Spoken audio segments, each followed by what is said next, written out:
Allahu i madhërishëm i kishte dhënë Selemetu bënu Lekvas, radiallahu anhu, një trup të bëshëm dhe të fuqishëm.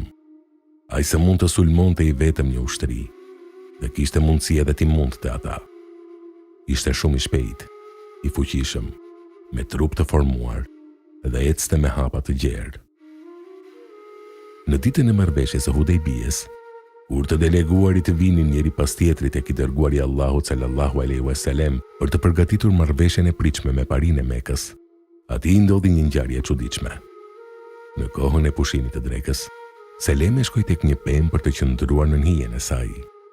Ai shkundi dhe pastroi gjëmbat e saj, duke përgatitur një vend për të pushuar afër trungut të pemës. Aty erdhën 4 persona nga idhujtarët e Mekës. I varën armët në degët e pemës dhe u ulën të bisedojnë. Ata filluan të flasin fjalë të pahishme për të dërguarin e Allahut sallallahu alaihi wasallam. Seleme e kishte më të lehtë të dëgjonte ofendimet ndaj prindërve të tij, sesa ti dëgjonte ata duke folur fjalë të pahishme për të dërguarin e Allahut. Kjo gjë shqetësoi shumë. Prandaj u largua nga hija e asaj peme dhe shkoi në hijen e një peme tjetër, që të mos i dëgjonte fjalët e këtyre idhujtarëve. Ndërsa po ndodhnin këto gjëra, dikush thirri me zë të lartë: "O muhaxhir, është vrarë Ibn Zunejmi." Seleme mendoi se idhujtarët e kishin shkelur marrëveshjen dhe me të shpejtë e kapi shpatën dhe u vërsul drejt atyre 4 idhujtarëve që ishin duke fjetur. U amori armët me një dorë dhe u tha: "Pasha atë që e ka nderuar fytyrën e Muhammedit, nëse ndonjëri nga ju e ngre kokën, kam për t'ia kputur me shpatë." Pastaj i vuri përpara dhe i solli tek i dërguari i Allahut.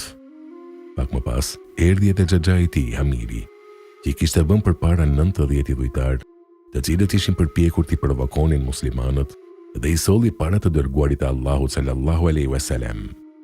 Ai pa ata dhe tha: "Lërini ata, që fjedimi dhe mbarimi të radhtis të jetë i tyre."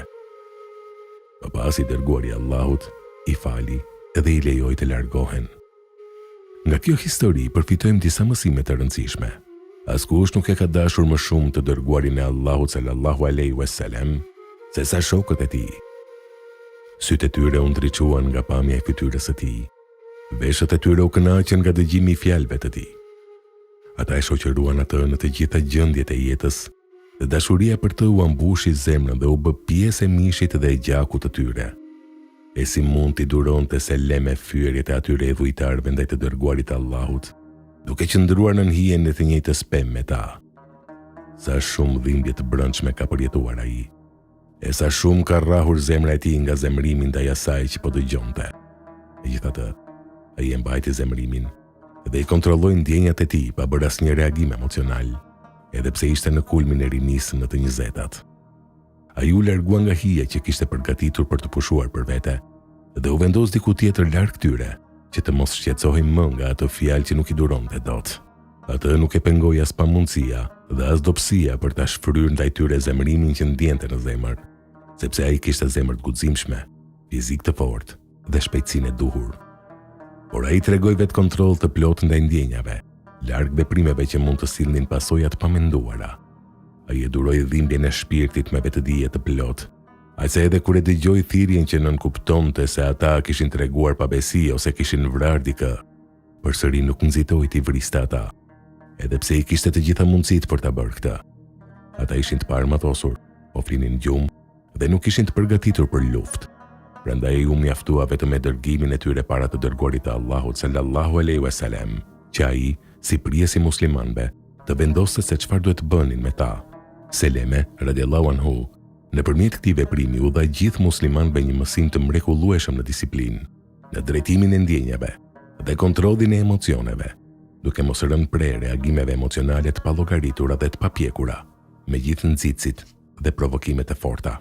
Po ashtu na tërheq vëmendjen superioriteti moral me të cilën i trajtoi i dërguari i Allahut sallallahu alaihi wasallam ata që e kishin ofenduar dhe ulur figurën e tij, si dhe me ata 90 të tjerë që kishin tentuar t'i provokonin muslimanët. Megjithatë, ai i fali të gjithë dhe i la që të jenë ata të parët nëse donin të tregonin pabesi. Kjo padyshim ishte një amnisti profetike bujare, pasi ai as nuk i qortoi dhe as nuk i kritikoi ata. Ky Ky ishte morali i tij i lartë dhe tolerimi i mrekullueshëm i tij.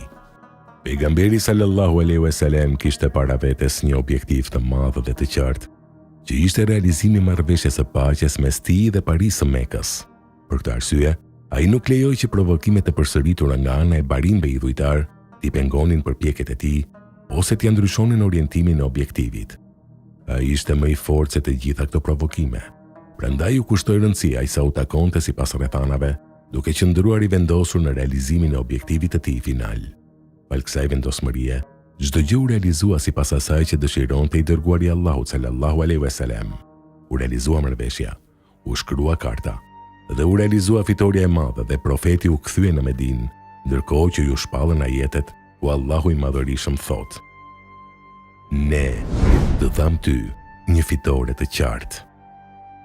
Paqartësia e objektivave dhe mungesa e planeve të punës e lë umetin islam peng të reagimeve emocionale dhe të paqëndrueshme.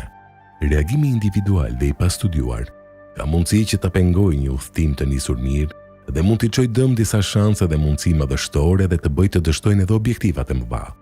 Paqja dhe bekimet e Allahut qofshin mbi atë që Allahu ja shpalli Kur'anin dhe i dha urtësinë dhe mençurinë.